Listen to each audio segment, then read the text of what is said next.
Microfocus, creators of visual programming tools for software development, is pleased to provide major funding for the Computer Chronicles, the story of this continuing evolution.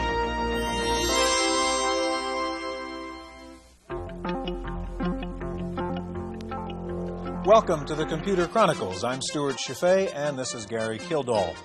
On our program today, we're talking about the problems of computer security. And I imagine by now just about everyone has heard of the movie War Games and the kind of computer security problems raised by that scenario. But more typically, problems with computer security do not involve spectacular things like nuclear war, but rather mundane things like stealing money and stealing information. Gary, our guest on this program is Don Parker. He's considered the world's leading expert on computer security, and he says something very interesting in his book on computer crime. He says, data stored in a computer can be safer than data stored by a physical means, like in a locked filing drawer of some sort. Yet here we are doing this program, and there seems to be a sense that the security of computer data is kind of vulnerable. Mm-hmm. Well, there are techniques that can make data more secure, as long as those techniques are used. Unfortunately, it often takes a clever individual to come along and break the system before those techniques are applied, and we find out how vulnerable these systems are. We're raising a whole new generation of computer-wise people through the personal computer revolution, and there's bound to be a portion of that population that's going to use that knowledge in some kind of malicious way. Today, I guess, computer crime really is a problem because it's a matter of information is power, and when that power is made available through unguarded information, then it's a threat to all of us in the society. Time-sharing services are particularly vulnerable because they're designed to be shared by a number of strangers who make a phone call. And we're going to take a look and just see how easy it is to make that call. It's pretty easy to get into a computer database. All you really need is a personal computer, something like this, some terminal software. You also need a modem, which connects your telephone to your computer, a telephone, and you need to know the phone number of one of these computers. I'm going to dial up a computer database right now. I happen to know the number of one. It's just a local call. It's not even a toll call. And we'll wait to hear a high-pitched tone, which tells us that the host computer has answered. Okay, the computer has answered, and we're going to now just go into a normal log-on procedure in which the computer is going to first ask me for my ID number, and I happen to have one, so I'll enter that. And if the host computer now accepts my ID number as a legitimate number, it will proceed to ask me for my password. And at that time, I'm going to have to come up with meeting another test here to get into the computer database. And it's now asking me for my password, which I will type in. You can't see it on the screen because the program is meant to protect the security of my password, so you can't steal it from me. And if the host accepts it as it did, you can see I'm now into this computer database. You see how easy it was for me to get into that computer database. Of course, I was a qualified user. The problem is that even unqualified users can get into these computers. They're called hackers, and they try to get into these computers just for the sake of finding out what's inside. And by using common passwords and even sometimes randomly chosen code numbers, they can get into banks, hospital records, even federal agency computers. Global thermonuclear war. Fine. All right. In the film War Games, adolescent hackers gain entry to top-secret defense programs and play nuclear blackmail for real. Although experts claim that the possibility of this happening is essentially zero, federal officials are now planning to strengthen the very tight security measures that already exist. If mischievous amateurs don't seem too threatening, there's also the professional thief, a new kind of spy who's traded in his trench coat and camera for a keyboard and video display. And how to foil this new breed of information thief is a problem faced by a growing number of companies and institutions. Can a computer really be programmed to keep its secrets secret?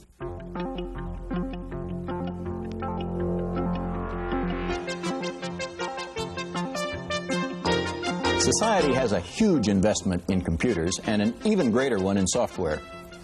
What's more important than the financial investment is the degree to which we have come to depend upon computers.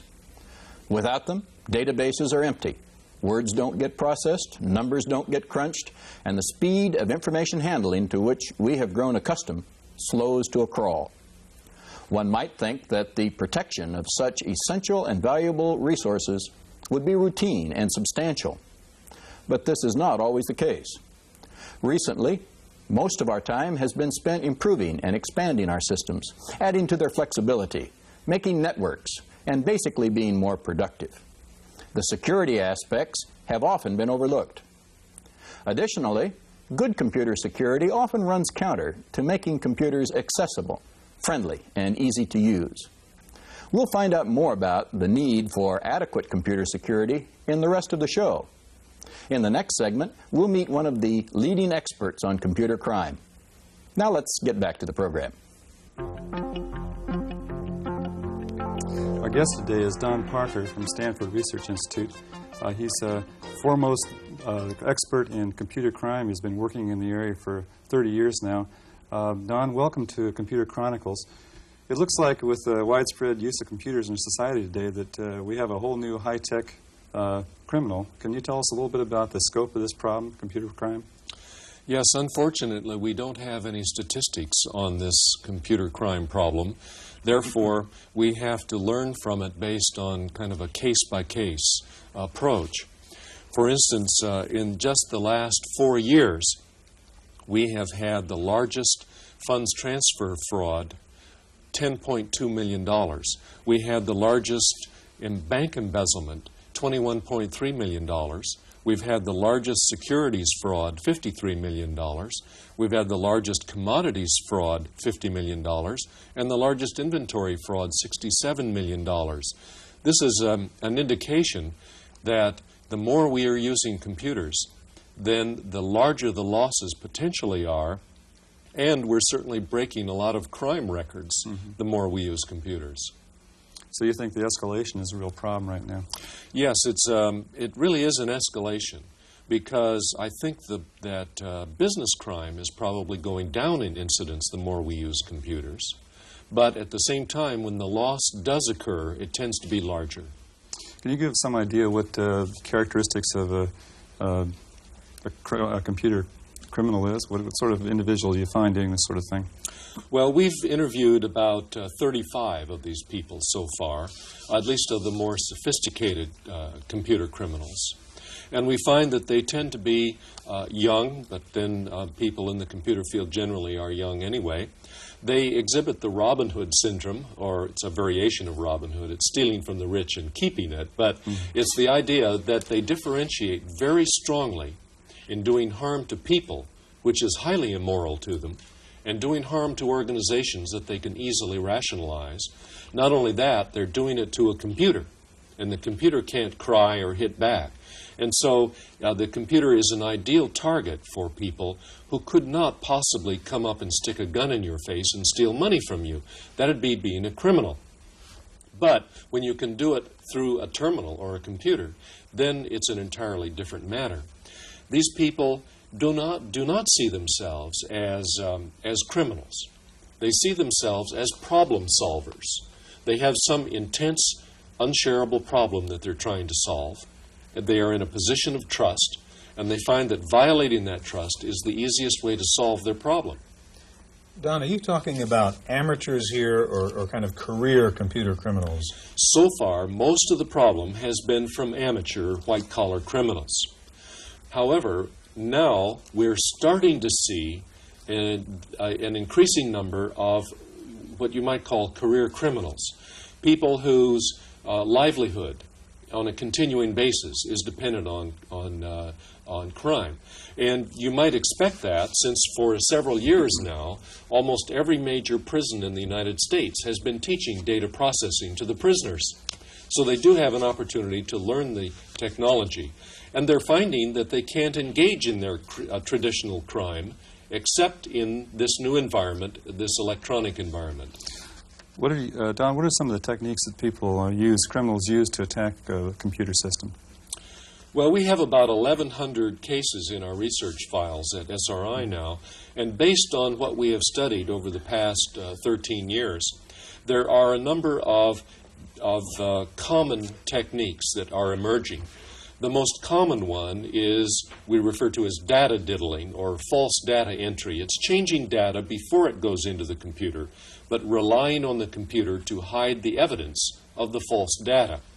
We're also dealing with very sophisticated techniques such as Trojan horses, logic bombs, salami attacks, piggybacking, data leakage, super zapping, and so on. These are all of the technical or jargon terms for these techniques. Could you take one of those and explain? For example, Trojan horse seems to be a fairly explicit term. What would that mean? It seems to imply that there's something built into the program. Is that the case? That's right. A Trojan horse is one of the most fundamental criminal methods that has been used. And it is the idea of taking a program and building secret instructions into that program. So when the program is executed in a protected domain in a computer system, it not only performs what it is supposed to do, but it also does the additional instructions as well. I see, and this would be used to maybe put money into someone's account, an employee's account, or something like that. It could be used then for a whole variety of programmed frauds within a computer system that might use a technique like logic bomb, for example, where you have programmed a branch instruction in a program so that when certain conditions for the fraud to occur are optimal, then the time bomb or the logic bomb goes off and causes the crime to be perpetrated. There seems to be that seems to be a sort of an inside attack on a computer system when you put in a Trojan horse or a logic bomb or something like that. Now, we've seen an example earlier of war games where the system was attacked from the outside by attempting several passwords and systematically gaining entry to the system. Is that something that actually has taken place, where you try to go through a whole sequence of passwords and then you actually find out one that fits and goes into the system? Yes, there's a whole range of malicious system hacking techniques to gain access from a remote terminal, where the name of the game essentially is to impersonate an authorized user. That is, you have to know the person's ID and password to gain access. There is a scanning technique where you can automatically or sometimes manually simply scan telephone numbers, gain access to a computer, and then scan various possibilities of access codes, passwords, to find or hit on one that then is access to that system. How about user-friendly systems? Do they help or do they hinder in the computer crime? Well, that's a part of the war that we're raging today. We all want our systems to be friendly. And unfortunately, a system being friendly is almost the opposite of its being secure.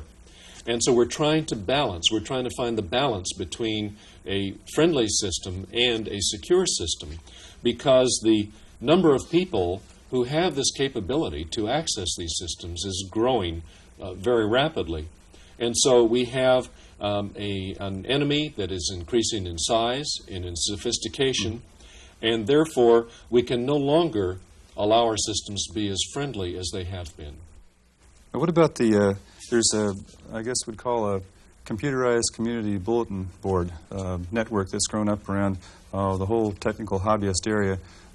You talked about a pirate version of this. Can you tell us a little bit about what one of these pirate bulletin boards would be like and what the purpose is?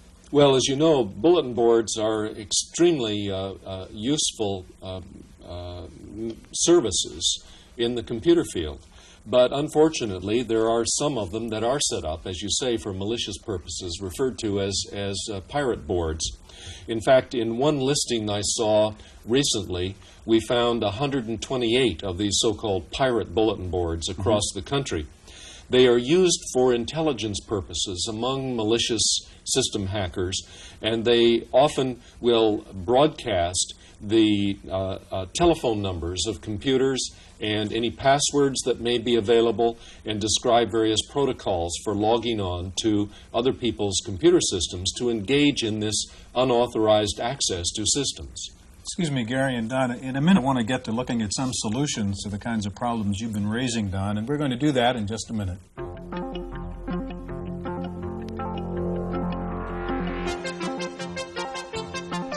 Most of the discussion revolving around computer security deals with computer crime.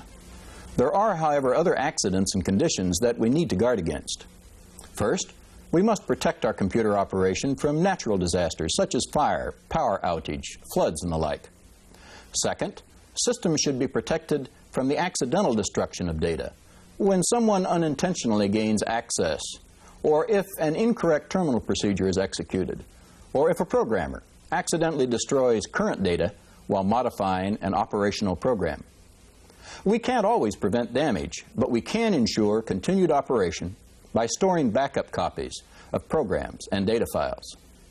Third, we need to take reasonable precautions to ensure that employees do not abuse their access to computers with excessive personal use.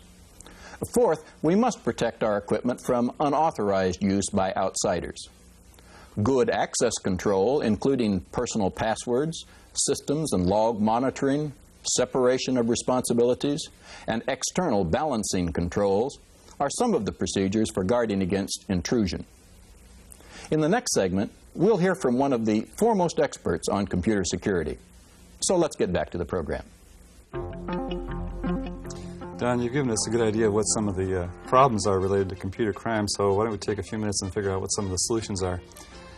We have joining us also Jim Holmes from Tri-Data Corporation.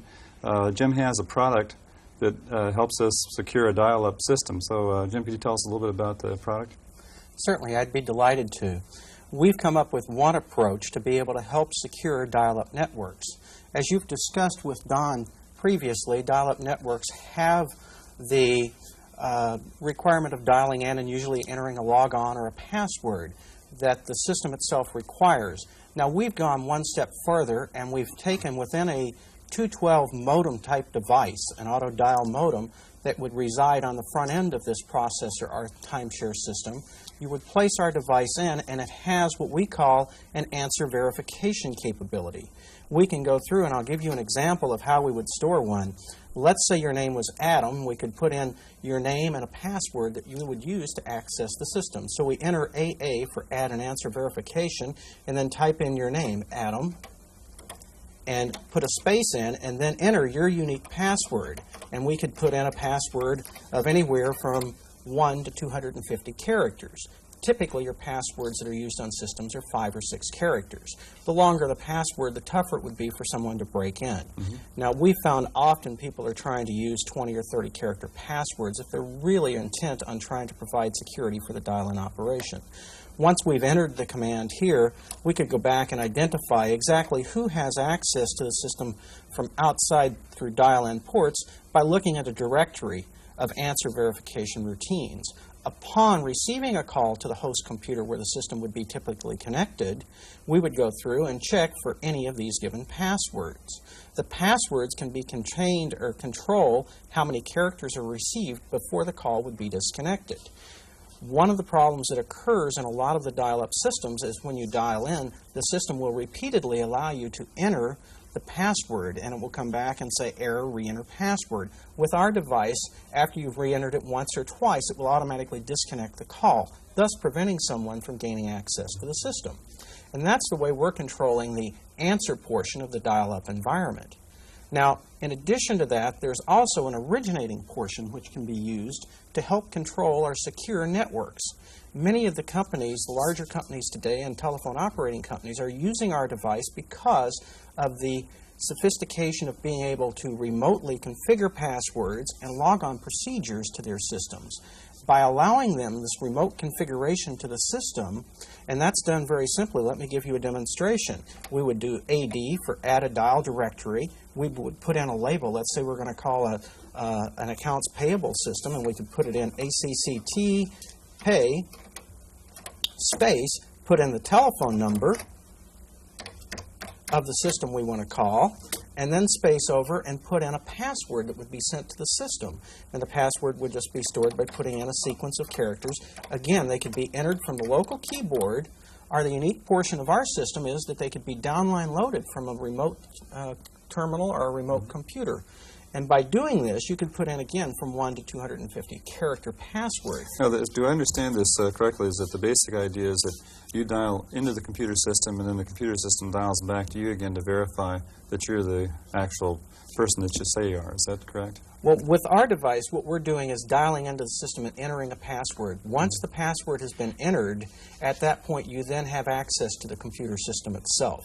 Yeah, I think there's another system, Gary. I think the backup security system, which has a thing called DigiLink, in which, in fact, what happens is you have the salami technique. I call it the pizza defense.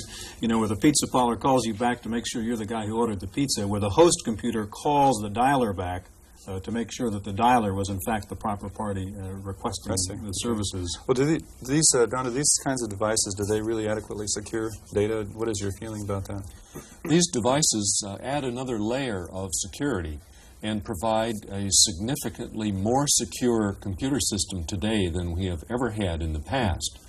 However, we have to be aware that no computer system commercially available today is adequately secure relative to the value of the assets, of the information assets stored in them. Therefore, we have to compensate for the technological limitations in systems through operational, physical, procedural methods in order to make an organization secure that is using the computer. Don, we often look to the Japanese now for what they're doing in computers in general. Are the Japanese doing anything with regard to these security problems that we should be aware of? Well, the Japanese are a little bit behind in that they haven't experienced the kinds of computer crime that we have here in the United States, but they are just now starting to understand that problem. And, of course, they're trying to address the U.S. market where they don't quite understand the criminal problems that we have in this country. Crime is a very cultural thing, and so it's quite different from one country or culture to another. Are the laws adequate right now in our country to deal with this very sophisticated form of crime?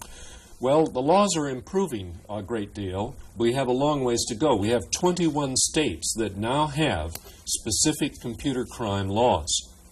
And we have several bills in Congress that would, if passed, provide specific protection on a federal, nationwide basis. It seems like there's also a problem with operating systems that become popular nowadays that the source is available to them, to individuals. For example, Unix that has become widely used in commercial environments. So what effect does that have on people that really can get at the source programs? Have you seen any effect from that at all?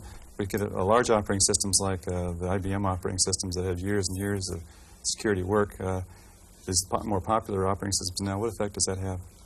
Well, Jackson's Law says that with a big enough hammer you can break anything. And therefore, any of these systems can be broken with a sufficient amount of work or skills, knowledge, and access. So it's security is always a relative situation. And large computer programs are complex to the extent that they're not predictable. And if a program is not predictable, that is, if we don't know what it does under all circumstances, then we have to assume that it is not secure.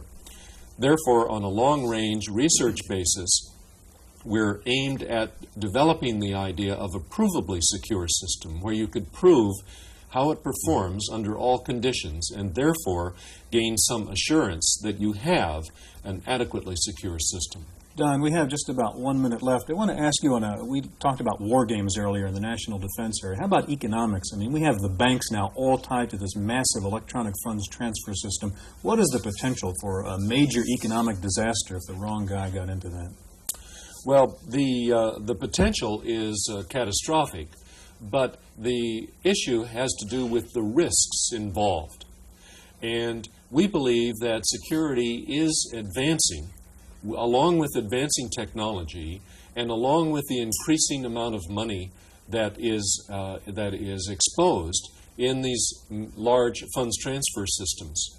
So that the risk is relatively low today, but our major problem, however, is to make sure that the security, that the electronic fences built in these systems keeps up with that technology and with the amount of assets that become exposed in these systems. Real briefly, about 30 seconds left, what about cryptography? Is that a solution?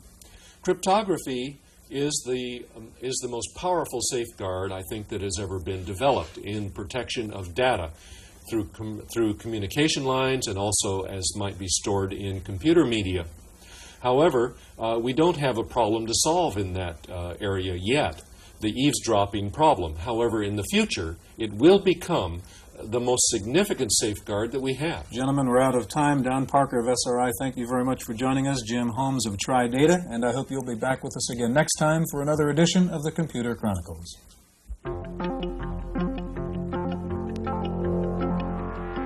It's very difficult to get a handle on how much computer crime there is. Companies that have been ripped off are often embarrassed and reluctant to report the crime. Prosecution of a company's employees for computer crimes is very rare. It may surprise you to know that only about half our states have computer crime laws, and federal legislation has lagged. So we really don't know how much computer crime there is. But we do know that computers have been involved in a number of well-publicized, multi-million-dollar crimes, and that intrusion into host computers by unauthorized individuals is becoming commonplace. Our best defense is a good offense. First, we should not be psyched out by the computer technology. We can take responsibility for computer security without being a computer expert.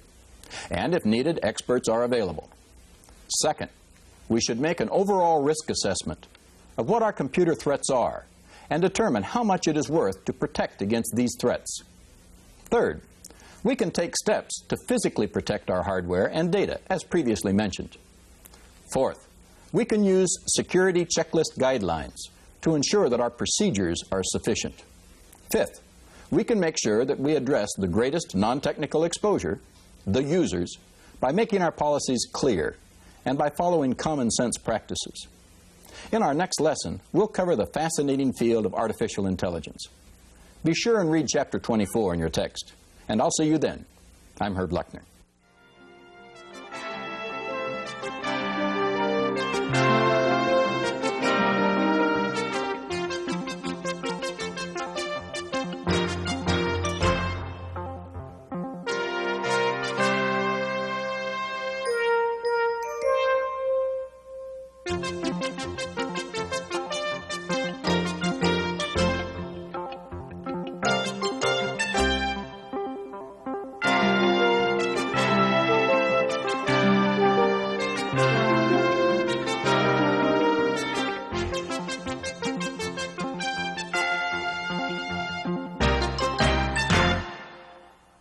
Microfocus, creators of visual programming tools for software development, is pleased to provide major funding for the Computer Chronicles, the story of this continuing evolution.